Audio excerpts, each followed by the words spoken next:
नमस्कार मित्रांनो, पुन्हा एकदा माझ्या कोकणातील साखरमणी या यूट्यूब चॅनलवरती सर्वांचं स्वागत आहे। तर आज आम्ही आलोय गावाला। एप्रिल महिन्याचे एंडिंग आहे, मुलांना सुट्टी पडले, त्यांना बोललो चला गावाला घेऊन जाऊया। आता मे महिन्याची सुट्टी एन्जॉय करायला। ही बघू शकता माझी परी कशी इकडे आंब्याखाली आलोय आम्ही। आता आंबा पिकायला लागलाय, बघूया बोललो आंबे कितीशे मिळतात ते। हा परीचा काका, आमचा रोनक आणि वेदिका आजच आले मुंबईवरून। हे साहेब बसले त्यांचे। तर आम्ही आलोय पांढरा आंब्याखाली। हा आमच्याकडचा पांढरा आंबा आहे, म्हणजे आजा पंजाबापासूनचा हे आंब्याचं झाड आहे। केवढं मोठं आहे तुम्ही बघू शकता, कारण बाकीची झाडं तोडले त्याच्यामुळे काय आजूबाजूला आमच्या गावात आंबे नाहीत। आणि आमची परी बघा रातांबा घेऊन फिरते। आपण ज्या रातांब्यापासून कोकम बनवतो तो रातांबा घेऊन फिरवते। आणि इथे आहे आंबा एक भेटलाय, पडलाय, पिकलेला आंबा आहे। बोललो चला जाऊया फिरत फिरत। घराच्या पाठच्या साईडलाच हे आंब्याचं झाड आहे, तर बोललो लहान मुलांना पण जरा मजा घ्यायला आम्ही घेऊन आलो इकडे। तर बघूया आता, हवा तर काय सुटले नाही, वारा सुटला जरासा तर आंबे पडू शकतात। पिकले थोडेफार, काय चढण्याची मानता नाही त्याच्यावरती, कारण उंच झाड आहे। बघा तुम्ही किती उंच आहे ते, बाजूने तुम्हाला दाखवतो आंबे किती धरले ते। तर आंब्याचा जो मुंदा आहे तो केवढा जाड आहे बघू शकता, की चढण्याच्या तर हाय नाही, चढण्यासारखा हाय नाही तो।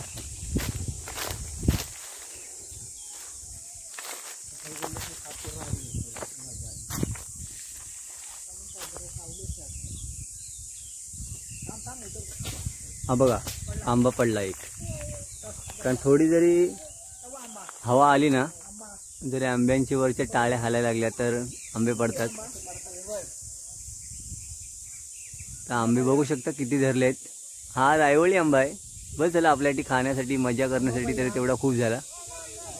कारण आंब्याखाली येऊन बसण्याची जी मजा असते ती लहानपणात आम्ही सर्वांनीच त्याची मजा घेतलेली आहे। तर मित्रांनो आता एक आंबा पडलाय, आणि हा आंबा आहे तो चानीने खाल्लाय, त्याला आमच्याकडे चानकुड बोलतात। चानकुड तुमच्याकडे काय बोलतात तुम्ही नक्की सांगा, कारण जो आंबा चानीने खाल्लेला असतो त्याला आमच्याकडे बोलतात चानकुड।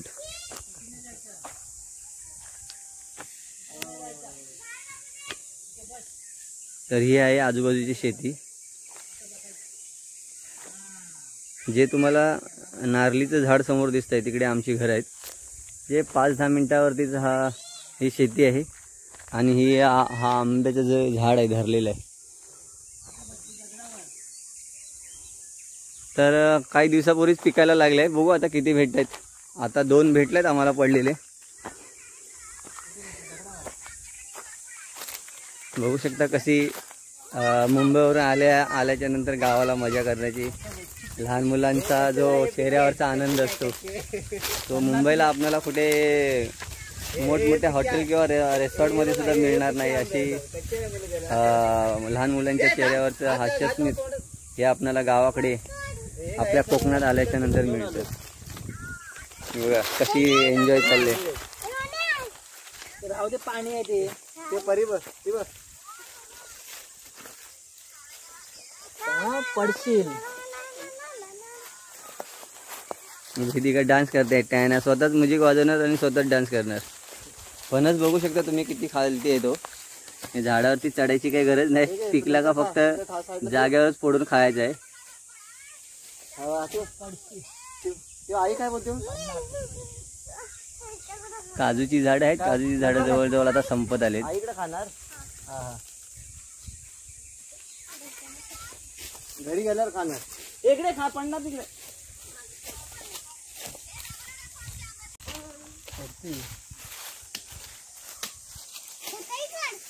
तर मित्रांनो तुम्हाला दाखवतो आता, रातांबे असे जवळपास पण धरले आहेत। अगोदर मी तुम्हाला दाखवले ते खूप वरती होते। तर पाहू शकता किती जवळ आहेत रातांबे।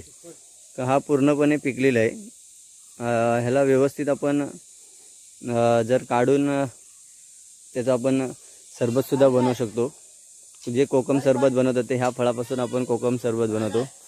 आणि जे आपण आमसूळ, काय काय जणांकडे आमसूळ होतं, आमच्याकडे कोकम म्हणतात. तर ह्या रातांब्यापासून ते पदार्थ सर्व बनवले जातात. तर त्याचे जी हिरवी फळं असतात, हिरवी फळं पण तुम्हाला दाखवतो, हिरवे रातांबे. त्या हिरव्या रातांब्याची जेवणात आपण त्याची कढीसुद्धा बनवू शकतो. जशी आपण ताकाची कढी बनवतो तशा पद्धतीने आपण ह्या हिरव्या रातांब्याची कढी बनवू शकतो. बघा हे हिरवे रातांबे आहेत, हे हिरवे आहेत आणि हे इकडे पिकलेले आहेत. हे बघा जे लाल कलरचे आहेत ते पिकलेले रातांबे. हे बघा जवळच आहेत की आपण हाताने काढू शकतो.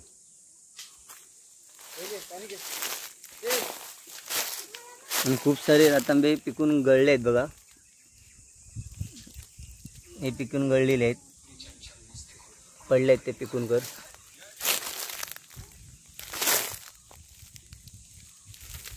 पण पडलेले कोण आपण घेत नाही. जर जवळ असे झाडावरती व्यवस्थित पिकलेले असतील तर पडलेले घ्यायची काय गरज आहे. पण हे आपण काठीने जरी अशी हलवली त्याची फांदी तरी ते पिकलेले जे रातांबे असतात ते पडतात.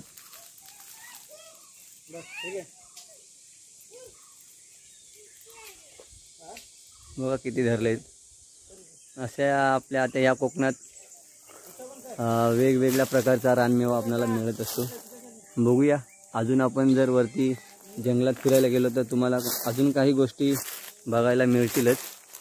आता थोडं ऊन आहे, बघूया जेवढं जमेल तेवढं आपण शूट करू. का गावाकडची शांतता, भन्नाट शांतता. कशा आता मुंबईवरून चाकरमानी गावाला यायला चालू झालेत. आता 6-7 तारीखला लग्न पण आहे वाडीमध्ये. त्याच्यानंतर आमच्या वाडीची पूजाही असते. वाडीच्या पूजेला वेगवेगळ्या प्रकारचे कार्यक्रम असतात. आमच्या गावामध्ये 3 वाडीमध्ये प्रत्येकांच्या वाडीत वेगवेगळ्या दिवशी सत्यनारायणची महापूजा असते.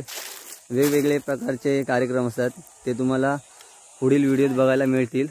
पण जर तुम्ही चॅनलला माझ्या सबस्क्राईब केलं नसेल तर सबस्क्राईब करा, लाईक करा. आणि असे जर व्हिडिओ तुम्हाला आवडले गावाकडचे तर लाईक करा आणि आपल्या मित्र परिवाराला शेअर करायला विसरू नका.